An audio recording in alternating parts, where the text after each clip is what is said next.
Welcome back, everybody. So this is sort of an overview for this week as we prep for the final steps for the loss run data analysis. You'll notice here for week 13, we have a new topic, which I think is really interesting: enterprise risk management. It's a wider look at basically assessing for what sort of coverage a company might need. And I was very fortunate to interview Grace Cricket, who was the main risk manager for basically the University of California for a while. She spent a little time at Whitewater, and that's when I got to know her. And her knowledge is just incredible. And then she took a higher administration position at UW Eau Claire, so that was a big loss for us. But so it's a little bit older of a presentation, but it's still very relevant, very good. So please check that out. Take the notes and summaries for the binder assignment. If you haven't already, and maybe you have, please go in and register here. I tried not to actually designate times. I want you guys to designate them. I'd like to do your presentations on Sunday, December 1st, Monday, December 2nd, or Tuesday, December 3rd. If we have to go into Wednesday or Thursday, I could probably find time. I need 15, sign up for a 15-minute block. And if you guys sign up, you'll see what other people have. I will make myself as available as humanly possible. I will confirm it with you and I have to send you the WebEx. And it's a 5-minute presentation. I'm saying 15-minute blocks so that we can get on, make sure the technology is working. I can, if you have any questions, you can ask it, and then I'll start the clock. And then you'll do your presentation. So it's coming up quick. I actually put together a demonstration I'm going to show you in a few moments. And I probably put in about an hour and a half, 2 hours on it. And so, again, 2 hours, and I'm going to do it in 5 minutes, or I'm going to try to do it in 5 minutes. I haven't practiced it at all. I just got it done, and yeah, I think we'll see what it does. But please sign up for that and contact me if you need some other special accommodation. If nothing works, if you can't find 15 minutes in your day or evening, you can record it. But the thing is, then you can't get direct feedback from me because papers are due next week. And try to get that uploaded. So you'll be uploading your presentation here, but you'll also be uploading your final Excel. And so I want to go over my final Excel. I spent about 45 minutes kind of cleaning things up. I thought I had shown this last week, but I'm not sure. So I created a tab with conclusions and recommendations to break down the objectives of the study. I've got some of my comments here. I was able to kind of check on the numbering and labeling of my figures and tables. So the first one was assess the quality of the data set, and here's all my tables. Determine the performance of the safety program. I didn't have comments here, but you should if you want to do this. If you don't do this, then you got to make sure each individual tab is well laid out and labeled. This just makes it easier, even though I'll be checking all your tabs. Here's determine the performance of the safety program. Here's identifying priorities, and then here's where the ultimate combo priorities came up with. And then finally, the request for investment and projected ROI. And here's the final tables we completed last week. So that's everything. Now, what you want to be able to do is I want to be able to click on a tab and have the whole thing visualized, kind of like centered on the screen. So that's my final results. Here, let me go to the beginning and I'll show you what I did. I did go through and try to clean up as much as I could, though I try to be somewhat clean as I go through. Some people will have to spend more time on this than others. So here's the master data set. Don't worry about it. Here are the descriptives. See, this is where you're going to, you put comments and things like that. I got my distribution table, though that should probably be, I don't know what happened here. I thought I had a title. Maybe not. Anyway. Outlier setup, outliers removed, trend with outliers. This is with outliers removed. Priority, outliers included, outliers removed. Policy class code with outliers, outliers removed. By cause, and then outliers removed. Priority by detailed cause, outliers removed.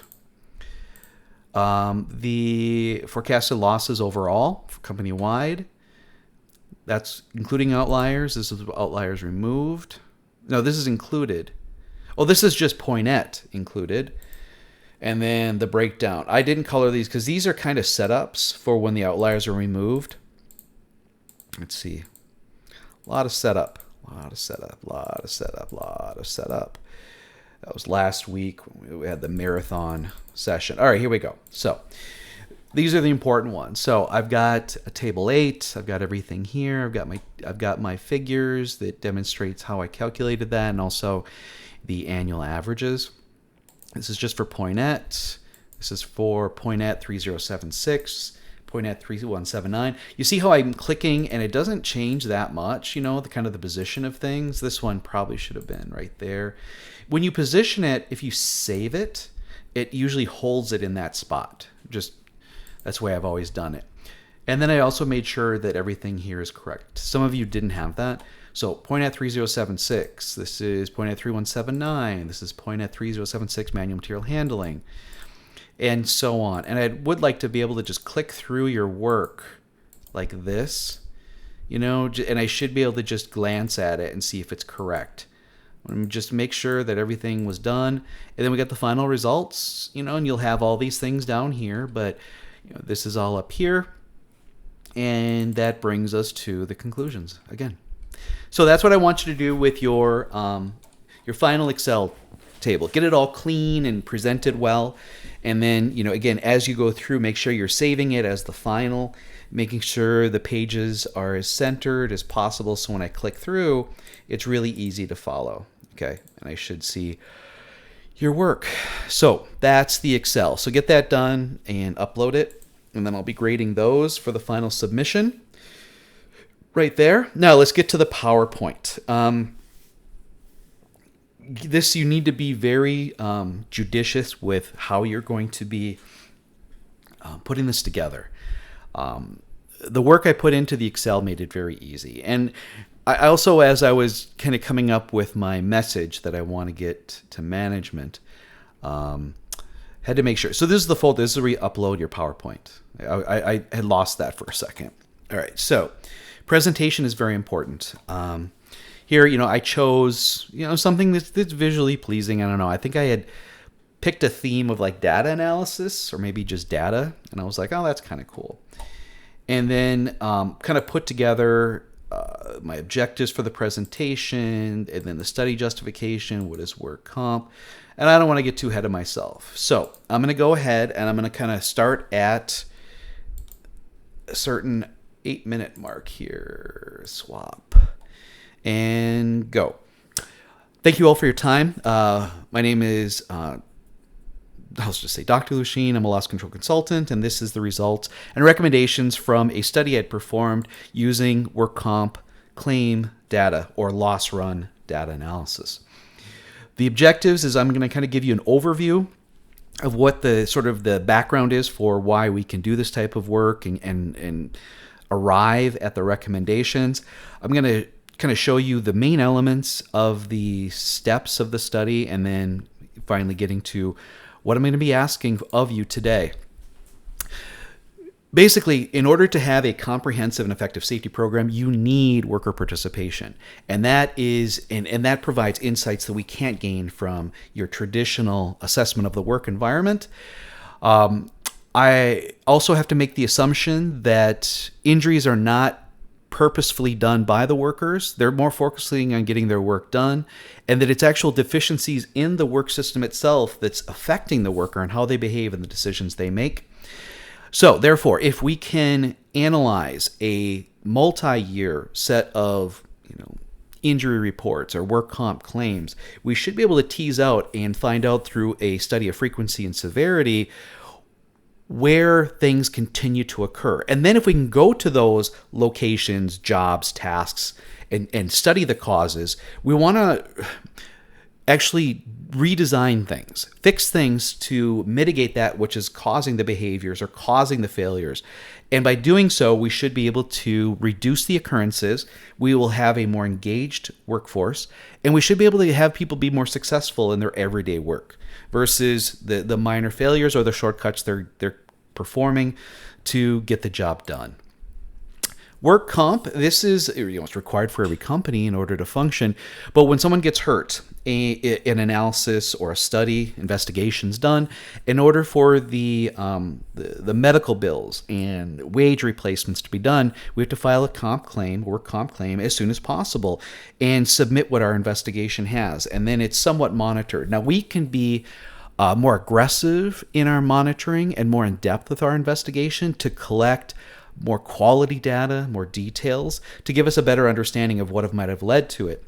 Ultimately, one of our goals is to try to keep every work comp claim. We don't want them to happen, but when they do happen, if we're aggressive with this and if we collaborate with our partners, if we can keep it to a medical only claim, so all that's paid are medical bills, that amount is put in at a 30% towards our experience modification rating, which ultimately becomes our multiplier to determine how much we pay per year in premiums. And right now that payment is in upwards of between $900,000 and $1 million. And so if we can save 10% on that, that's considerable. And that's really what we're ultimately going to do, though it's not a dollar for dollar comparison. The data set we recovered had 302 claims ranging, going from policy years from 2017 to 2024. Obviously, the EMR doesn't include the current or the previous year in their calculation, but you'll see that as things tease out. So there were a total of just over $2.1 million in total paid. There are still some claims that are open, and there is going to be money that keeps going into these open claims. We want to close those as expeditiously as possible. And you can see here, as far as a breakdown, a majority of our claims are medical only, but they account for a lot less. We need to find a way to reduce the indemnified claims, even though they're part of everything else, but through treatment and being more aggressive with return to work, we should be able to do that. Overall distribution of our claims, a majority of them are low cost, but there's a higher frequency here. We do have some more expensive claims that are out here, and so the question is, are they outliers? So we analyzed the outliers and decided to study or remove 19 of the most expensive claims. In doing so, we were able to study, is there something unique about them? Not really, but we did find something alarming, and that is one of the claims here were listed as combative, and it actually should have been a laceration. I'm not seeing it right now. But regardless, our outliers, they're not unique in cause, they're just unique in how they've been handled. And so we're going to move forward and analyze it with and without outliers. The outliers represented 61%, so these are expensive. And we would like to reduce these, but we want to be conservative in our future loss calculations. How is the safety program performing? Well, we are seeing an increase in claims and costs per year, but that's an opportunity. That's an opportunity to figure out what can we do to invest, to study, and actually find ways to, if we can find ways to reduce these claims and their costs, which is sort of the after effect, we should be able to impact the EMR and greatly reduce that work comp premium in the coming years. By site, Poinet was number one by far, both with and without outliers. And ultimately, when we do our trend analysis, we're going to analyze it by annual averages, both with and without, and forecasted losses using a trend line and an R-square value with and without. And then, depending on what those results are, we'll estimate the loss. Everything was broken down. Here you just see a breakdown by class code and cause. You already saw by site. We're using a risk priority number, which is essentially percent count multiplied by percent paid to rank things. And then we're determining the cutoff of what the priorities we want to pursue are using the Pareto ratio or the 80-20 rule. Here's an example of how that was done. You can see here we've got the annual numbers and the average. And this is without outliers, I believe. We did it with and without. So, there's another whole set of analysis that goes into this final table. And then here you see the trend analysis using by year and then forecasting out to 2024. R-square is the coefficient of determination, which isn't a great statistic, but for us, anything above 0.6 was considered significant enough that we would accept what that 2024 estimated loss might be. We ended up with 9 priority combos, which would be site, class, code, and cause. Those 9 combos actually represent just under 7% of the total potential combos, but just those 9, just that 6.8% represents over 50% of the claims were forecasted in 2024 and over 68% of those costs. That does not include outliers, by the way. Here's our ultimate, summary, and that is that in 2025 we expect in these 9 areas there will be 25 claims representing just under $27,000. And so today what I'm asking for is a little over $101,000 in investment. And what we're going to do is we're going to talk to workers, talk to supervisors, engage with them, and conduct a very thorough root cause analysis. And we're going to try to find ways to actually change the design of the work, how it's done, how the control the worker has over it. And we believe with just moderate success, we should be able to return at least a 25% return on that investment, because we're actually not including just under $800,000 in outlier claims in these very conservative estimates. And then if we can achieve a 50% reduction in just the first couple of years, we will see significant reductions in our annual premiums because of its impact on the experience modification rating. So in final, I want to thank you for your time again.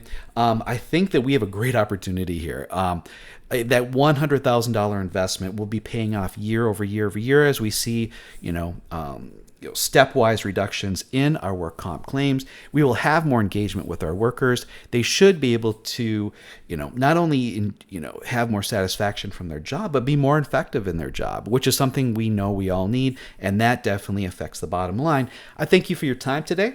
And do you have any questions? All right, so I am at 16. I think I started at 8, so that went way too long. So that needs some practice. I would have to narrow some things down. I may have gone a little bit too long in covering the beginning. I do want you all to practice because I will be timing you, but that is just again, I've tried to put some things together. It could be more visually pleasing, I'm sure. The message would need to be a little bit more specific. Maybe not spend so much time at the beginning. I got a little bit long-winded.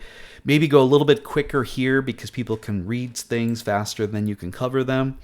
But that was meant to be a demonstration. I think I may have spoken a little bit too long on outliers too, and I probably could have gone a little bit quicker here. You want to spend as much time as possible at the end because that's where you're really justifying the ask.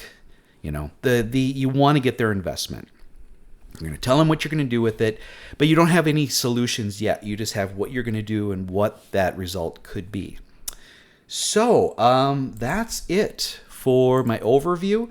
So again, get those Excel documents cleaned up and get them submitted.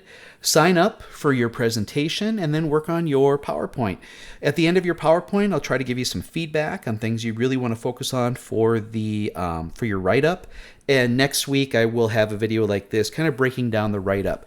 I'll have one for just the undergrads for 483 and I'll have another for the grads in 683 because there's different expectations for that final submission. If you got any questions, let me know. Thank you.